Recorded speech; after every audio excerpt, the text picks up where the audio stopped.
ગઈકાલથી જ પાકિસ્તાન એક વિચારમાં હતું કે ભારતની અંદર જે મોક ડ્રિલનું જે નિર્ણય કરવામાં આવ્યો છે તેને લઈને ત્યાં ચર્ચાઓ ચાલી રહી હતી, પણ એને નહોતી ખબર કે મધરાત્રે ત્યાં આફતની મિસાઇલો આવી રહી છે। આ બધી જ ઘટનાઓ બની ત્યારબાદ એ ઓપરેશન જે હાથ ધરવામાં આવ્યું હતું તેને નામ આપવામાં આવ્યું હતું ઓપરેશન સિંદૂર। આ પછી ભારતે એક સૌથી મોટો નિર્ણય લીધો છે। નમસ્કાર, આપ જોઈ રહ્યા છો ન્યૂઝરૂમ અને આપની સાથે હું છું ભાવિક। પહેલા તો તમે અમારી ચેનલને સબસ્ક્રાઇબ ન કરી હોય તો અમારી ચેનલને સબસ્ક્રાઇબ કરો, બેલ આઇકનને દબાવો જેથી કરીને પડપડના સચોટ સમાચાર તમને તમારા મોબાઈલ પર તરત જ મળી રહે।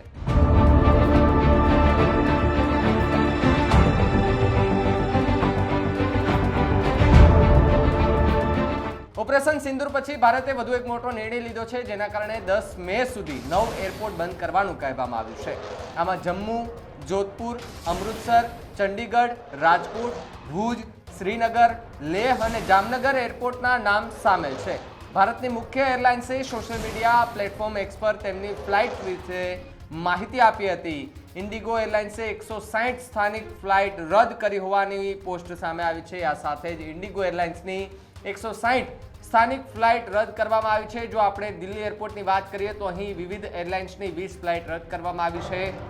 22 એપ્રિલે પહેલગામમાં થયેલા આતંકવાદી હુમલાના 15 દિવસ પછી ભારતે બુધવારે વહેલી સવારે પાકિસ્તાન અને પીઓકેમાં 9 આતંકવાદીના ઠેકાણાઓ પર હવાઈ હુમલા કર્યા હતા। એર ઇન્ડિયાએ ટ્રાવેલ એડવાઇઝરી જાહેર કરી છે અને એક્સ પર પોસ્ટ કરી છે કે 10 મેના રોજ સવારે 5 ને 29 વાગ્યા સુધી બધી જ ફ્લાઇટ રદ કરવામાં આવી છે। આ ઉપરાંત જમ્મુ કાશ્મીર, રાજસ્થાન અને પંજાબના ઘણા જિલ્લાઓમાં મહત્વપૂર્ણ સંસ્થાઓ અને સંવેદનશીલ વિસ્તારોની સુરક્ષા વધારી દેવામાં આવી છે। શાળાઓ અને શૈક્ષણિક સંસ્થાઓ બંધ રાખવામાં આવી છે। કુલ 9 આતંકવાદીના ઠેકાણાઓને નિશાન બનાવવામાં આવ્યા હતા। ભારતીય શસ્ત્ર દળોએ પાકિસ્તાનમાં આતંકવાદી છાવણીઓ પર સચોટ હુમલો કર્યો। આ આતંકવાદી ઠેકાણા પાકિસ્તાન અને પાકિસ્તાન કબજા હેઠળના જમ્મુ અને કાશ્મીરના હતા।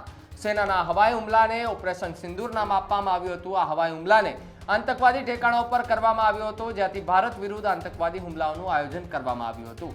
સેના દ્વારા આપવામાં આવેલી માહિતી અનુસાર હવાઈ હુમલામાં કુલ 9 આતંકવાદીના સ્થળોએ નિશાન બનાવવામાં આવ્યા હતા। પાકિસ્તાન અને પીઓકેમાં આતંકવાદી છાવણીઓ પર ભારતીય સેનાના હુમલા પછી એર ઇન્ડિયા, ઇન્ડિગો એરલાઇન્સ અને સ્પાઇસ જેટે મુસાફરો માટે એડવાઇઝરી જાહેર કરી છે। સોશિયલ મીડિયા પર પોસ્ટ લખીને એરલાઇન્સે મુસાફરોને એરપોર્ટ પહોંચતા પહેલા એડવાઇઝરી વાંચવા વિનંતી કરી છે। બિકાનેર, શ્રીનગર, જમ્મુ, અમૃતસર, લેહ, ચંદીગઢ, ધર્મશાલા સહિત ઘણા શહેરોની ફ્લાઇટ રદ રહેશે। ભારતીય સેના દ્વારા ઓપરેશન સિંદૂર શરૂ કર્યું છે અને જમ્મુ અને કાશ્મીરના નિયંત્રણ રેખા LOC પર ભારે ગોળીબાર થઈ રહ્યો છે। એરલાઇન્સે મુસાફરોને જણાવ્યું કે dharamshala DHM, Leh ILX, IXL, Jammu IXJ, Srinagar SXR અને અમૃતસર ATQ સહિત ઉત્તર ભારતના કેટલાક ભાગોમાં એરપોર્ટ આગામી આદેશ સુધી બંધ રહેશે। ફ્લાઇટ સંપૂર્ણપણે રદ કરવામાં આવશે। એરલાઇન્સે મુસાફરોને ઘરે રહેવા અને એરપોર્ટ જતા પહેલા એડવાઇઝરી વાંચવા અને અન્ય લોકોને પણ તેના વિશે જાણવા અપીલ કરી છે। પાકિસ્તાન પર ભારતના હવાઈ હુમલાને કારણે દેશભરની ફ્લાઇટ પર અસર પડી છે। રાજકોટ એરપોર્ટ 3 દિવસ સુધી બંધ રહેશે। ભુજ, જામનગરની એર ઇન્ડિયાની અનેક ફ્લાઇટો રદ કરી દેવામાં આવી છે। આ સિવાય અમદાવાદ એરપોર્ટથી ભુજ અને જામનગર અને રાજકોટ જતી અને આવતી તેની બધી જ ફ્લાઇટ રદ કરી દેવામાં આવી છે। સાથે જ શ્રીનગર સહિત 11 એરપોર્ટ પર કામગીરી બંધ કરી દેવામાં આવી છે, જેના જમ્મુ, શ્રીનગર, લેહ, ચંદીગઢ, બિકાનેર, જોધપુર, રાજકોટ, ધર્મશાલા, અમૃતસર, ભુજ, જામનગર એરપોર્ટનો સમાવેશ થયો છે। હવાઈ મુસાફરી સંપૂર્ણપણે પ્રભાવિત થઈ છે। અમૃતસર અને ચંદીગઢ એરપોર્ટ બંધ કરી દેવામાં આવ્યા છે। દિલ્હીથી આવતી જતી કુલ 95 ફ્લાઇટ રદ કરી દેવામાં આવી છે। દિલ્હીથી દેશ વિદેશ જતી 113 ફ્લાઇટ વિલંબિત થઈ રહી છે। હવાઈ હુમલા બાદ એરલાઇન્સ કંપનીઓએ આ માહિતી આપી છે અને એર ઇન્ડિયાએ કહ્યું કે જમ્મુ, શ્રીનગર, લેહ અને સહિત 9 એરપોર્ટ પરથી બધી જ ફ્લાઇટ આજે બપોરે 12 વાગ્યા સુધી રદ કરી દેવામાં આવી છે। એરલાઇન્સ કંપનીએ મુસાફરોને તેમની ફ્લાઇટની સ્થિતિ તપાસ્યા પછી જ એરપોર્ટ જવા માટે વિનંતી કરી હતી।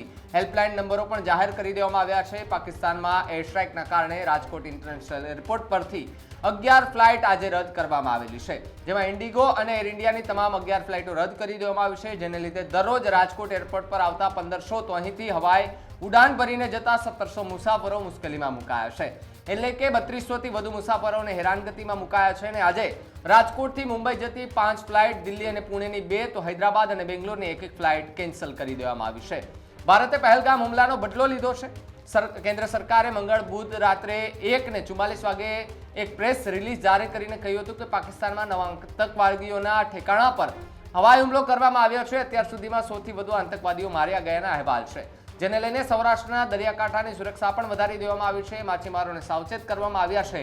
કેટલાક વિસ્તારોમાં માછીમારોને દરિયો ન ખેડવા સૂચના પણ આપવામાં આવી છે.